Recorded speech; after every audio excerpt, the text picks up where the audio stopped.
In Islam, always we are asked to do good to others, to think of them.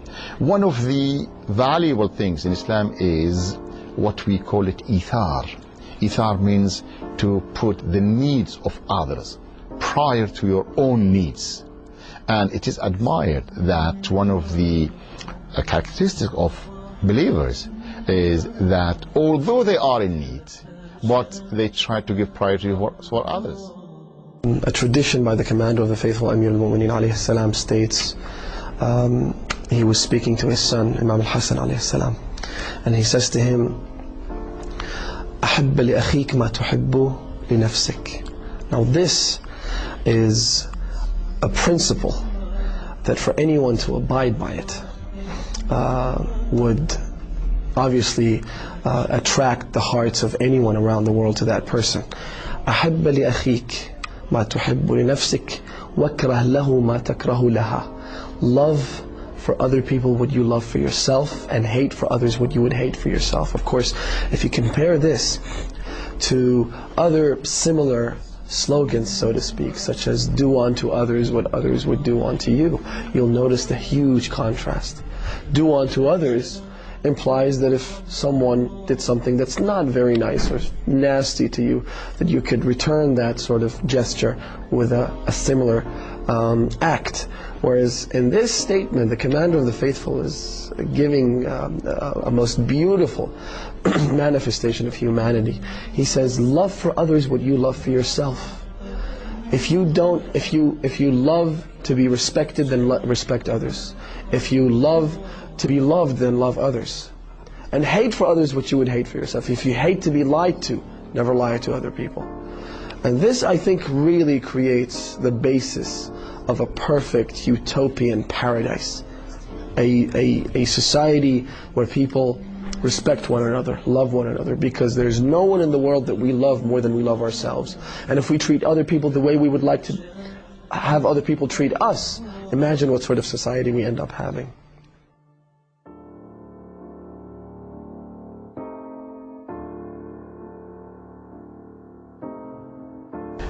Donating blood to help others who need this blood is very, very important, and it's good.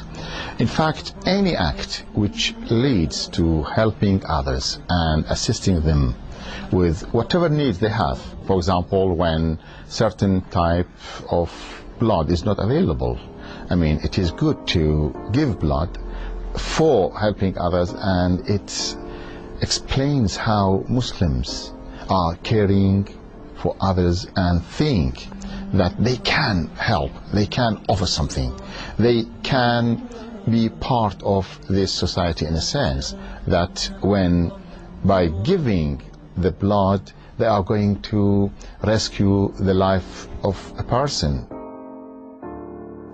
Now, with regards to giving blood, it's just like giving anything else, except in this case you're giving life.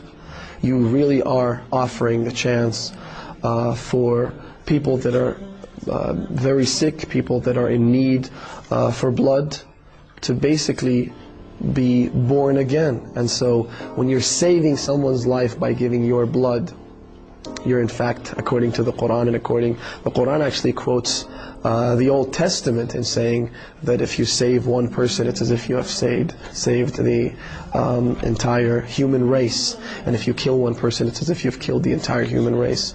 And think of it as not just loving for others what you would love for yourself. If you were in that situation and you were in need of blood, of course you would love to have people extend a helping hand and to help you. But think of it also as a positive gesture to save someone's life. So there's no doubt that it's by far one of the best forms of giving.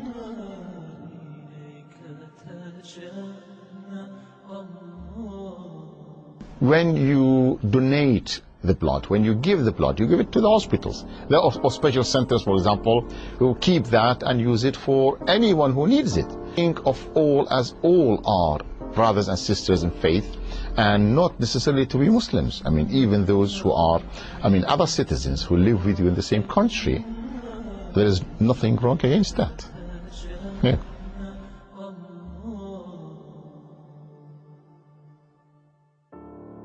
Because the tragedy of Karbala was always remembered, that Imam Hussein gave his blood for those values, for those merits, for those objectives, and those good values which are core values in Islam.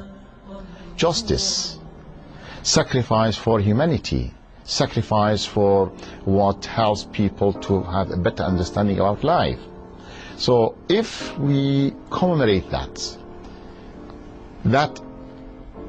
sacrifice of Imam Hussein alayhi salam by something that, okay, the blood of Imam Hussein was shed, but we share with him to suffer or feel that we are giving something.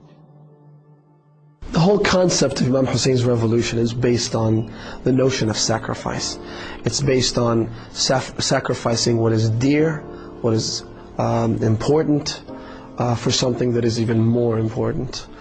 In one narration, Imam As-Sadiq salawatullahi wa alayhi speaks about his grandfather's great sacrifice, and he says, وَبَذَلَ مُهْجَتَهُ فِيكَ لِيَسْتَنْقِذَ عِبَادَكَ مِنَ الضَّلَالَ وَحَيْرَةَ الرِّوَايَةِ. He says that he gave the blood of his heart. The Imam makes a direct reference to the blood of the Imam's heart. He says he gave the blood of his heart for you.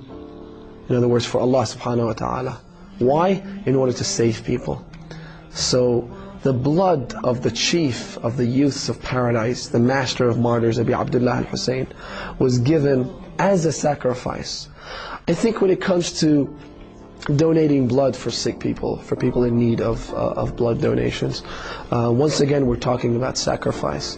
Except in this case, we're not losing our life in exchange for someone else's.